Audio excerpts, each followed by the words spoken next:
There are many books on spiritual and occult knowledge. Any person who can read volumes of books has a life work ahead of him to master and apply the knowledge before them. But the greatest book isn't written in a specific language or lies unavailable to the unread. In a world where we learn based on print and people, we forget the oldest book in the world. Nature is the textbook of the divine law. The ancients worshiped nature.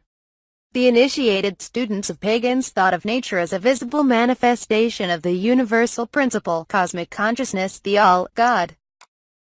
The alchemists, Hermetists, Illuminati, Greek and Egyptian initiates did not made up their philosophy out of thin air or made people worship mythical gods for no reason. Rather, it is an effort to discover the true nature of divinity through observing nature's causes and effects. In this way, they are ancient scientists of incredible feats.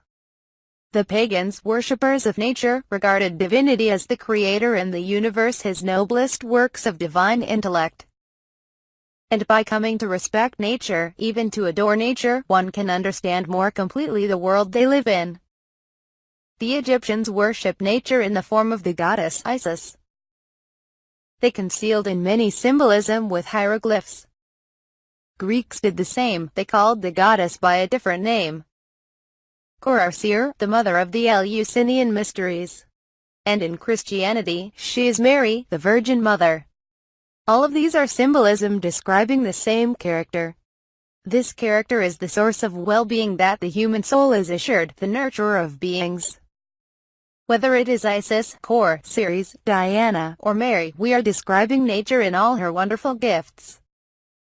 There is more to nature than what we currently understand. And in a way, there is more way to understand nature than what science can explain. The beginnings of science. I was in a class and I remembered clearly why science was created. A man named Plato, a Greek philosopher, believed that nature could be understood through reason. And because of this, all science in the 21st century was done only by rational intellect. You see, this is limiting in itself because the world is more than just reason and intellect. It has even caused scientists to lose their ethics, emotions, and even their intuition to suit the philosophy of rational science. This philosophy is called an assumption we chose to live by. This assumption is grounded by one's belief or paradigm. And it is Plato's belief which influences and spreads the existence of today's scientific world. Then the Enlightenment era arose during the French Revolution, which gave science the victory of the century. From this standpoint, science became the new world religion. Why nature is the book of knowledge. Nature is unalterable. It is inevitable. What is real or false lies what we find in nature. By mysterious processes, nature come into being. And equally mysterious processes we are preserved for a certain time. When men study the words of men, they gain a certain knowledge of passing things. Books are filled with opinions. Often those opinions are limited in their usefulness to certain generations and decades. A book is written in Latin or in Japanese. And it doesn't last because as time goes on, the language becomes ancient. But nature doesn't change.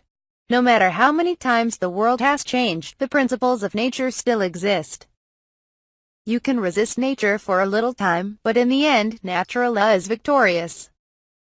When you have nothing else to learn in spirituality, you can always learn from nature the works of the divine. Not only does it teaches you the principles, but you get to experience it as well. How many books and teachers can do that? Cause and effect tells you about nature. You are not bound to dogmatic doctrines or blind to follow some gurus. False doctrines, gurus, gods and gospels come and go. We are not perfect and so all of us are at times full of fallacy. Yet in the midst of this confusion, no quest for truth is hopeless. No matter how many confusion there are in spiritual knowledge, nature endures. The secret doctrine or the spiritual secret is written in the sky. And the universal mysterious are revealed in the structure of the leaf, flower and seed. No matter where you are or what you have, you can find spiritual wisdom from a grain of sand. Thus, no man or woman is left behind and is open to all. With this understanding, the key to the human soul can allow you to accomplish this seeming miracle. Nature, our parent. It's natural for man to overlook the obvious. He sees a flower and thinks nothing more to it. We have progressed in civilization for thousands of years now but have forgotten the natural law. One perfect example is living the nightlife and forgetting that the moon has an effect on our consciousness. It is the cycle of the sun and moon that tells when the crops are growing and when it doesn't. Women's menstrual cycles are evidently affected by the moon. But man lived as though the sun and moon doesn't exist. They claim that the planets has nothing to do with humans' body, personality, and consciousness. Man, the child, has built his toys in the structure of a tower but has forgotten nature, the parent. And this is why spiritual attainment is so confusing, because we have learned so little. Socrates once said, "Wherever a man desires to know, that is the place proper for his education. Whenever he desires to know, that is the time proper for his instruction." How true this is! The best place to learn about aquatic life is to visit the aquarium as you learn it instead of reading from a book. And you know that you learn best when you feel like learning instead of being forced to learn. Science reads, but nature understands. Now I'm not saying that science has no purpose in understanding nature.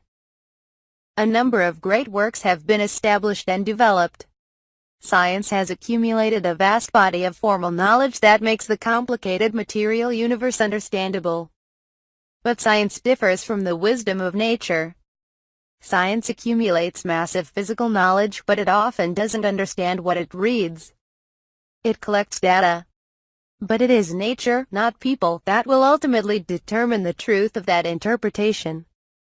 All too often, scientific learning leads to atheism or agnosticism at best. This, as we now know, comes from the origin of science, where the mechanistic theory prevails. If science could realize that the knowledge they gathered is not complete but depends on the metaphysical interpretations of the ancients, we would no longer be in confusion. The mystery of divinity understands the mystery of nature. Nature reveals its processes and procedures. It gives us a story and it tells us her works. Have you heard of Mother Nature? And if so, who is the Father and the Son? The Trinity of life is Father, Mother and Son. And that is the symbol for spirit, nature and you. If you connect with nature, you will come to know nature. If you are ever confused with this or that spiritual knowledge, spend your time with nature. In return, nature's wisdom will pour its light into you.